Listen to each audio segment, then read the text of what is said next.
and welcome back to the What the Falk Sunderland Preview Podcast. Sunderland have a new man in the hot seat in Lee Johnson. However, his arrival couldn't spark a change in fortunes, at least on Saturday, as we went down 1-0 at home to bottom of the league table, Wigan Athletic. However, there's no rest for the wicked, as they say. This weekend, Lee Johnson's side faces a really tough trip to high-flying Lincoln City. And to discuss the game and probably the rise of the Imps and much, much more, to preview Saturday's game, most importantly, is a very special guest in the shape of Lincoln City chairman Clive Nates. How are you doing, Clive? Are you all right? Yeah, great, Graham. Thanks for inviting me on your podcast. Thanks for coming on. Most importantly, I think it's more thanks to you than anything else. But we've got a fair amount to get through, I suppose. But let's start, I suppose, literally right at the top. It's been a superb first half of the season for your side. How impressed have you been with the start of the season?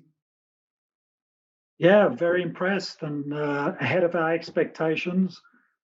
To be honest, I thought it would be a slower start to the season. A lot of changes in January, and then the season was curtailed. So not an opportunity for those players that came in January to really gel.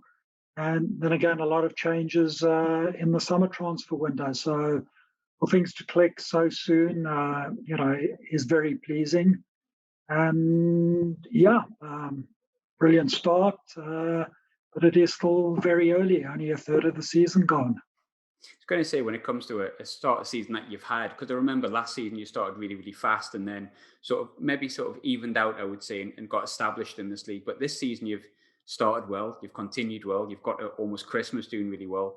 How difficult is it to keep your feet on the ground when you've had probably quite a meteoric rise throughout the leagues and you've got promoted time and time again? How difficult is it to keep your feet on the ground and keep expectations not low, but shall we say in check? Oh, I think you have to. I mean, it's, anybody that's been following football for a lengthy period of time knows how quickly things can turn around. You can very easily go through a bad run and slip down the table. I mean, I've been supporting Appleton for more than 50 years, so I know a lot about not getting carried away. And, it's the same with any team. Be happy if you're doing well, but, you just got to remember that you can turn around very quickly. Yeah, absolutely, it can. I think the last time we went to Lincoln, if I remember rightly, you lost the previous home game 6-0 and then played us and won 2-0. So if there's ever a time to show how things quickly can change in football, I think our last result probably is one of them, isn't it? Yeah, I think there was actually a game in between that 6-0 defeat. The 6-0 defeat, we had appointed Michael Appleton on the Friday, and I sat next to him at the game watching us get hammered 6-0 by Oxford. And funnily enough, there's a photo that is used so often by the Lincolnshire Echo. And it's of me and Michael, and we just look absolutely stunned. Thank God we had signed the contract before that game was played. He might have run away. But I think we played the first game that Michael managed us was actually the 2-1 defeat at Blackpool. And then we played you. And I think it was our only win in Michael's first 7 or 8 games, funnily enough. And it was a great performance that we had against Sunderland, but it was a sort of one-off in a poor run. And then funnily enough, when we came to the Stadium of Light, you beat us quite easily 3-1, but we were going through our best run of the season. We had a 6-game run where we won 4, drew 1, and we lost to you. It was just, everything went wrong in that game. I remember like I say, I went to the Lincoln away game and it was not a good day for us. And it was actually Jack Ross's last game in charge. And then obviously he was sacked after that and whatnot. But I remember being really impressed by the entire performance with Lincoln. But I do remember looking and thinking, you had some poor results beforehand and some poor ones afterwards, but in the middle you beat us and then you went on a good run. And like you say, we ended up turning you over at the Stadium of Light, but I suppose that was during a slightly one good spell during Phil Parkinson, I think. But regarding this season, the bulk of it has been played behind closed doors. Well, all of it so far pretty much has only been the last weekend where some fans have been allowed in. it's small in quantities, the fans that are going to be let in anyway. It's not capacity crowds.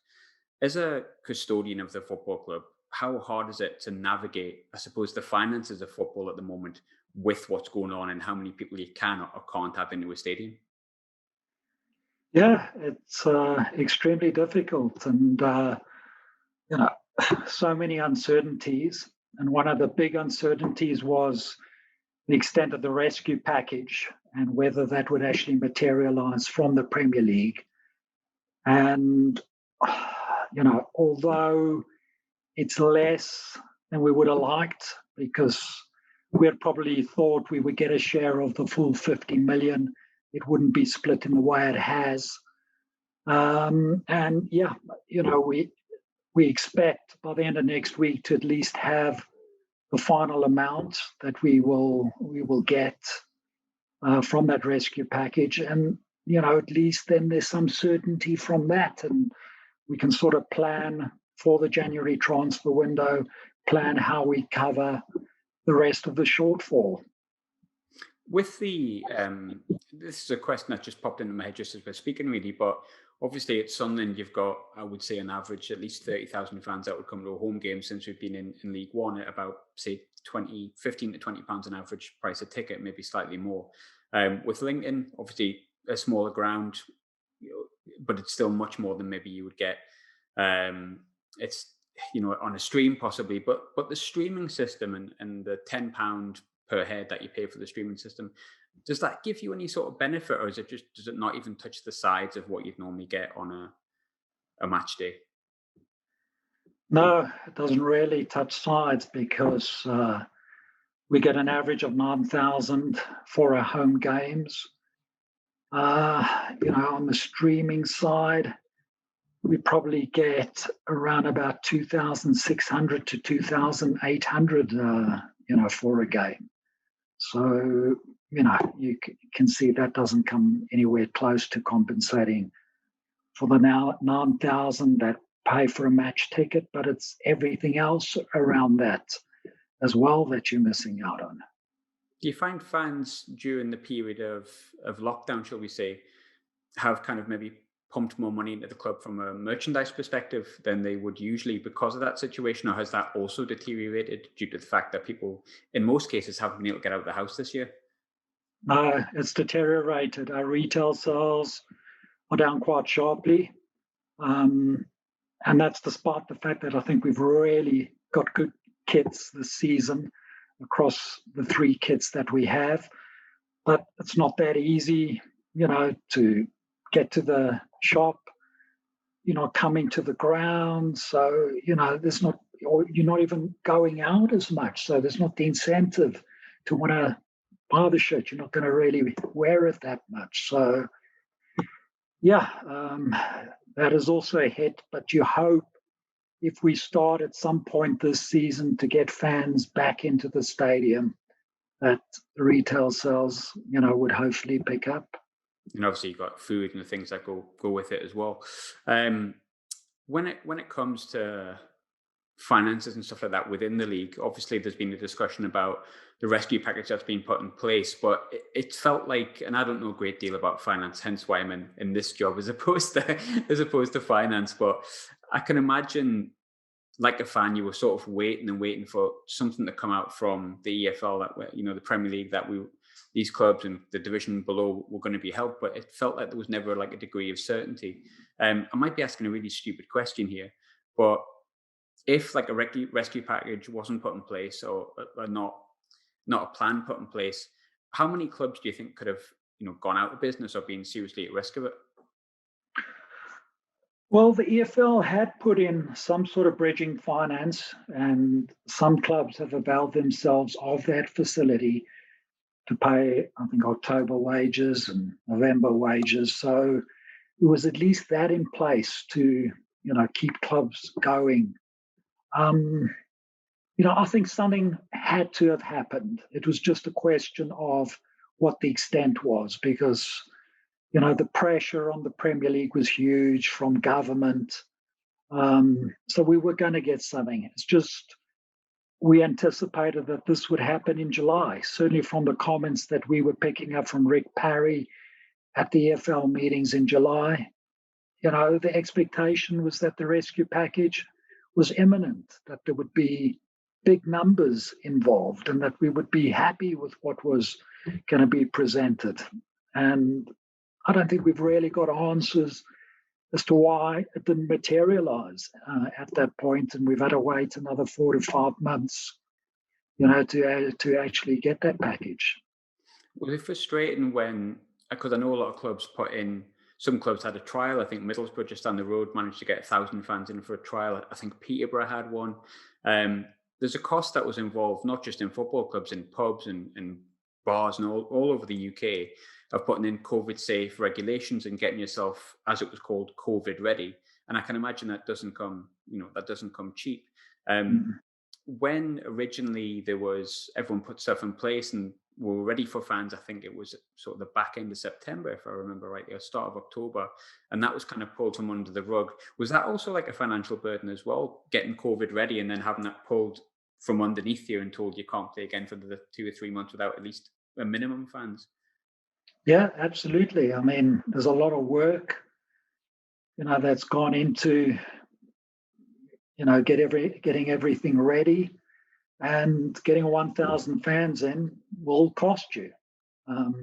Even getting 2,000 fans in, we're not going to make much out of that. It's just the fact that it's a start, and you hope it's going to lead to more fans down the road coming in. And even just getting 2,000 fans in, just, the excitement that produces, is something that we are very much in favour of, even if there is some cost to that. It's been great just seeing the fans back on the TV, sort of through the screen, even hearing real crowd noise as opposed to fake crowd noise has been quite interesting this weekend. I've loved it. So, I know that. Yeah.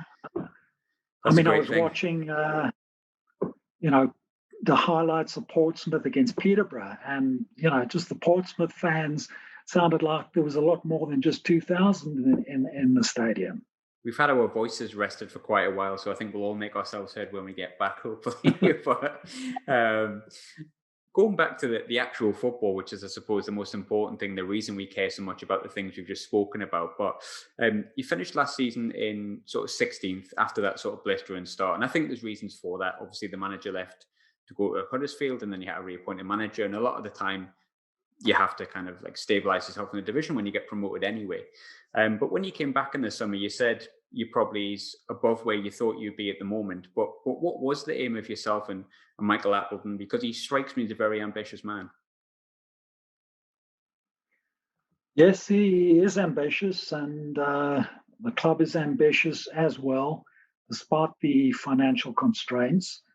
I think we were certainly hoping for a top half finish, which would have been an improvement on last season, and with a chance of maybe being in touch with the playoff places. I think that would have been the desire at the start of the season. And, despite the fact that we've had that brilliant start, as I said, it's only around 1/3 of the season that we through. Anything, is still possible. We've got a reasonably small squad. You have injuries, which we have to some extent to a couple of key players. It's pretty easy to, go on a poor run. So that those still will be, our targets and something that we feel would be a successful season. Talking about the success that Lincoln have had, I think one of the big things that I've quite liked about Lincoln and a few other clubs as well is over the years since you've came up from non-league is probably a problem I would say Sunderland have had, in my opinion, is recruitment. When you're looking at players to buy between what would have been Danny Cowley previously and now Michael Appleton, what do you look for in a player when it comes to what kind of person and player you want to attract to Lincoln City Football Club? I think it's different, depending on where we've come from. And again, we've changed our whole style after promotion from League Two. I think it was a lot more pragmatic because of the success that we had in the National League, Danny and Nicky's first season, winning the league title, and then having that incredible FA Cup run, getting promoted, and then getting to the Checkatrade Trophy final and winning it.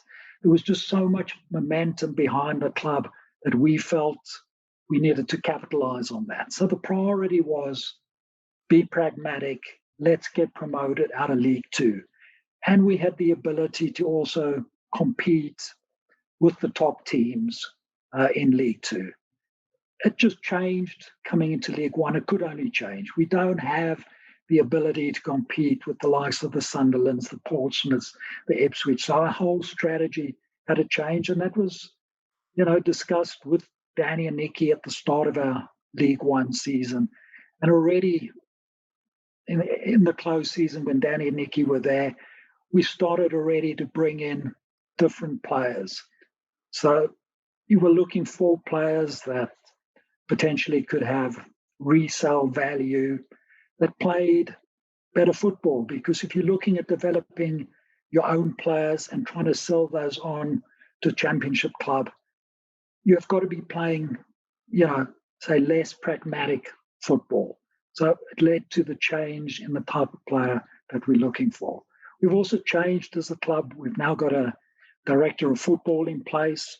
Jez George, who was actually brought in by Danny, but, he's now very much part of what we believe is an ideal structure for us.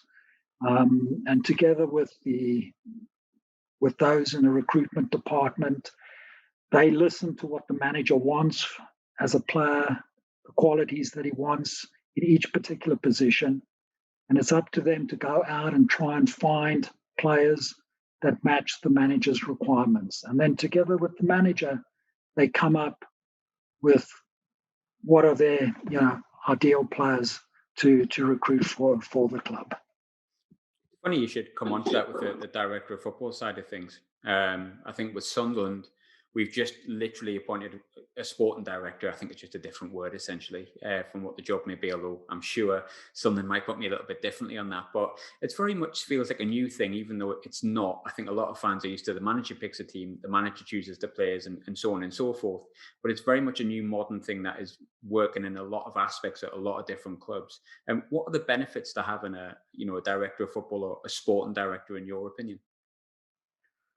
Well, one of the things that Jazz has really, helped us with is bringing in Michael Appleton, for instance. We do have a manager succession committee that includes Jazz and meets every couple of months to discuss prospective managers. And that's way ahead of, any potential change in our manager.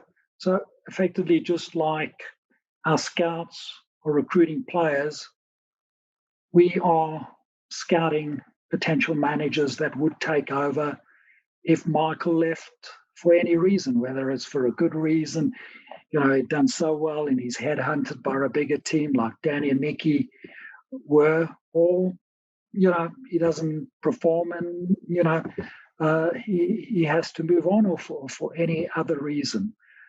So that's a big part that Jez plays in the club.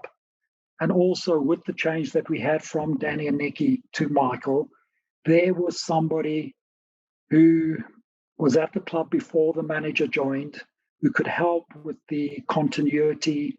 He knew the staff, he knew what was happening at the club, and he could help the new manager acclimatize. And I think it's a perfect system, especially when you've got a manager like Michael, whose greatest strength is working with the players on the grass. So that allows, all the other, requirements to be done by a director of football. So for us, certainly, we believe that's the perfect structure for us, and one that as long as we remain in League One and are able to, afford a director of football, we would certainly be continuing with that structure. I think it's because Sunderland obviously have had directors of football before, but it's maybe not worked to the extent that we would have liked. But it's I think people are quite excited about this, so it's quite nice to have an insight on what that can bring and what successful would look like, I suppose, in that sense. In terms of sort of Lincoln, like I was saying before, I don't want to jump too far ahead, but say Lincoln were to be promoted this term, it would be like a really meteoric rise and one of the biggest ones in terms of modern history. When it comes to that rise so far, I'm probably asking a difficult question here, but I'd like to know what the key element you would say was during that success throughout the rise you've had so far, and how a club like Sunderland could learn from that success that you've had. I, I think the greatest reason for the success is we chose the right management team. And, you can say a lot of work went in to finding the right manager. There were processes in place, and I thought the interview processes were good and all that. You need an amazing amount of luck still, for the right person to be available at the time. You are looking to appoint a new manager.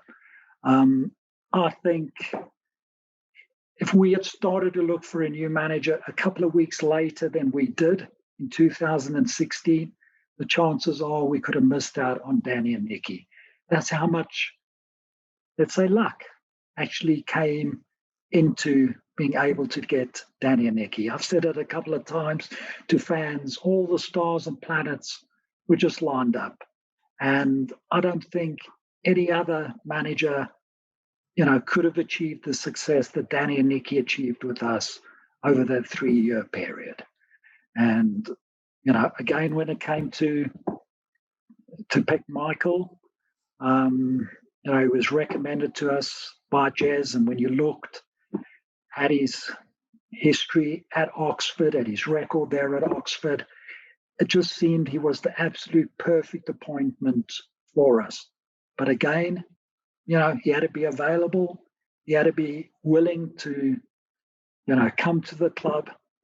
And, it's still early days, but at this stage, it looks like we've made another good appointment. But if he hadn't have been available, would our second of choice been as successful? It's hard. There's no, I can't say there's, something special that's always going, is always going to ensure that you get the right manager. Yeah. I think, while we're on the subject of it, obviously it's in the past now, and I understand as a football fan very much you want to concentrate on the manager you have now. But based on recent news, it would probably be remiss of me to completely miss it out. As you touched on before, part of that rise for Lincoln is a lot of it was down to the Cowleys, and especially with Danny.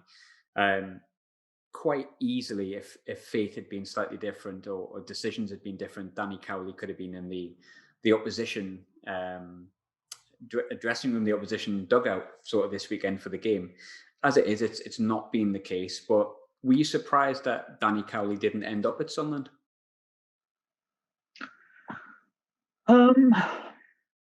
Obviously, don't have the full story. I do speak to Danny from time to time, even since he's left Lincoln City, and I knew he did have interest in the job. I've heard some of the reasons why he isn't the manager of Sunderland now. There's other things that have been put out, I would imagine, from the Sunderland side that are maybe a little different to what I've heard. I don't know what the exact truth is. I think he would have been a good choice for Sunderland if it had worked out. But I'm not close enough to say that Lee Johnson is, for instance, is not going to be a better appointment than Danny and Nicky would have been. We'll never know. It's all ifs and buts at this moment. But say that say the Cowleys had took over at Sunderland, what kind of manager does a club get when they have Danny Cowley from your experience? Well, they're getting Danny and Nicky, two people that are absolutely passionate about the job. It's 24/7 focus on the job. And I think it's one of the reasons why they don't go through a long run of not winning games. It's one of the things that really attracted me to Danny and Nicky when I looked at the stats. If you go back to the days at Concord Rangers and through at Braintree, they never went more than 4 games without winning a game. And actually, they continued that record at Lincoln City right up until the end of our League Two title-winning season. We'd already wrapped up the title. I think, everybody had sort of moved, amongst the players. Sort of the mindset had changed. And we didn't win any of our last 5 games. So funnily enough, that was the one time that Danny and Nicky went through a run of more than 4 games without winning a game. And I remember actually speaking to Danny after that, and they were almost devastated by the fact that they had such a bad run. And I was, as chairman, trying to console them, say, well, it didn't really matter, but this is how serious they take their job. And even looking at Huddersfield, I think they went through one run of 5 games also where they didn't win a game. But, you just don't see lengthy, bad runs. And I think that is so important in choosing a manager, because it's not just Sunderland fans that have high expectations, it's fans of any club. And as soon as you go through a bad run, it was the same with Michael Appleton, coming in and trying to change the team. He went through, a bad run twice last season. And it doesn't take much for fans to start worrying about the manager. So I think it's a massively important attribute that you do want from a manager. Talking about choosing a manager, and I suppose I'm more asking this question based on current circumstances with Sunderland, I guess, and just trying to gain a little bit of an insight. But when you're choosing a manager, and obviously it's maybe slightly different from sacking one as we did, as opposed to like losing one to a high division team like you did with Danny. But I wanted to pick your brains a little bit. When you lost Danny Cowley, or you lost the Cowley brothers, should I say, I can imagine getting the next appointment, especially when you've been on such a good rise, is absolutely essential, to get it as close to 100% right as you can. When you're interviewing candidates, you'll have fans that will want a certain person. The fans will choose who their favourite is. And I think that happened with Sunderland last week, and maybe Lee Johnson wasn't. But what is it that you can do as a chairman alongside the people who make that decision to make sure you get as close as 100% right when you're assessing those interviewees, to make sure that the appointment is as right as it can be at that time, you think? Look, I think it is important to take into account the fans' reaction. Not 100%, because, they're not part of the process. They can't know as much as that committee that is choosing the manager. Sure. But I think it is important that you choose a manager that the fans are likely to accept. And I'll take an example of a manager that's probably well known to Sunderland fans, and that's Sam Allardyce. He was appointed manager at a team I've supported for more than 50 years, Everton. He just was never going to be accepted in the same way he was never going to be accepted at Newcastle. You were always, I think, on a hiding to nothing. He had to succeed because there was no leeway, for failure, or you just had a manager like that had to deliver in a hurry. So I think that's, the type of management appointment that you've got to try and avoid.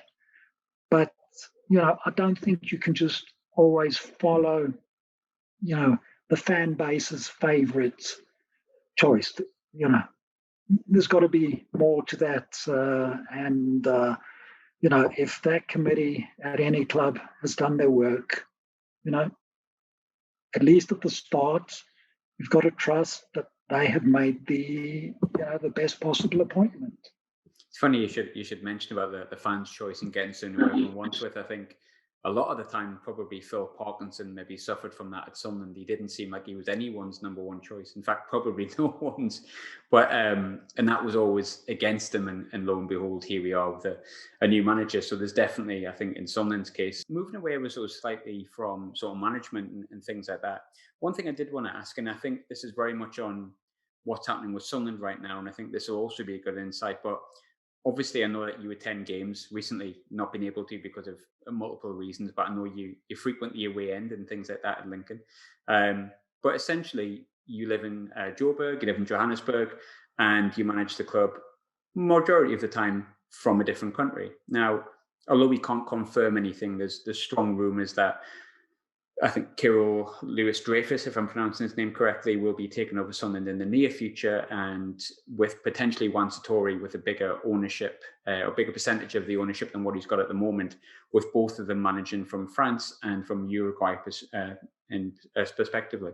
Now, when you're living in a different country, there'll be some fans that I think that's completely fine. There'll be some fans that won't. There'll be some in the middle. But for you personally, what are the pros and the cons of owning and managing a club from afar?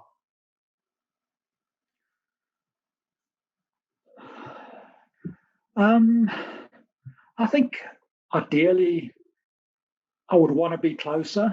But in these days where, it is so easy to communicate, I don't think it's the end of the world. No. I think what is absolutely critical, if you are outside the country, that you have good people on the ground.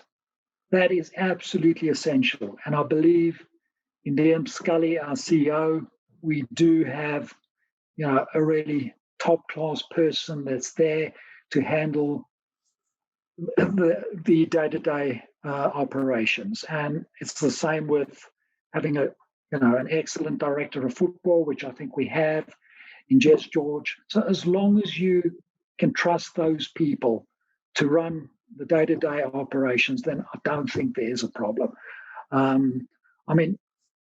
We have regular meetings, formal meetings that are set in the diary.